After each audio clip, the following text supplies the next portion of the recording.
তেল গরম হয়ে গেছে, এর মধ্যে রাঁধুনি, পাঁচফোড়ন আর দুটো শুকনো লঙ্কা ফোড়ন দেবো। আর এখানে আলু, বেগুন আর মূলো কেটে রেখেছি, এই সবজিটা দিয়ে দেবো।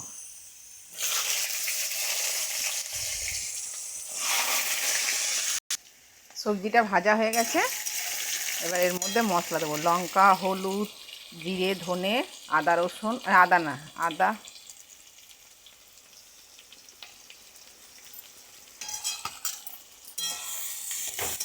মশলাগুলো সব গুলে রেখেছিলাম, ওইগুলো দিয়ে দেবো, দিয়ে একটু ভালো করে ভেজে নেব।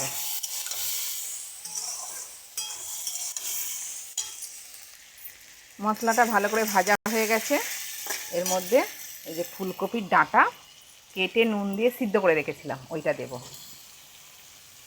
দিয়ে আবার ভালো করে কষিয়ে নেব। মশলাটা ভালো করে ভাজা হয়ে গেছে, এবার একটু জল দেব।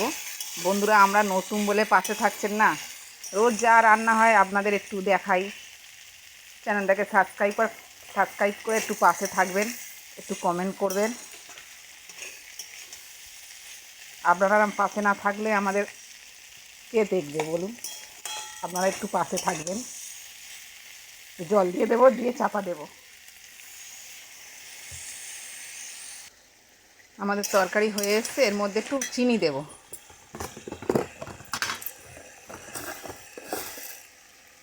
একটু চিনি দেব, আর এই সর্ষেটা বেটে রেখেছি, এই সর্ষে বাটাটা দিয়ে দেব, দিয়ে ভালো করে মিশিয়ে লাভিয়ে নেব।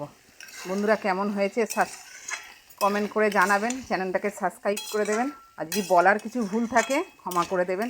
বুঝতে পারছেন তো, নতুন একটু বলতে ভয় লাগছে। একটু নেড়ে লাগিয়ে নেব। কেমন হয়েছে জানাবেন ফুলকপির ডাঁটা চচ্চড়ি।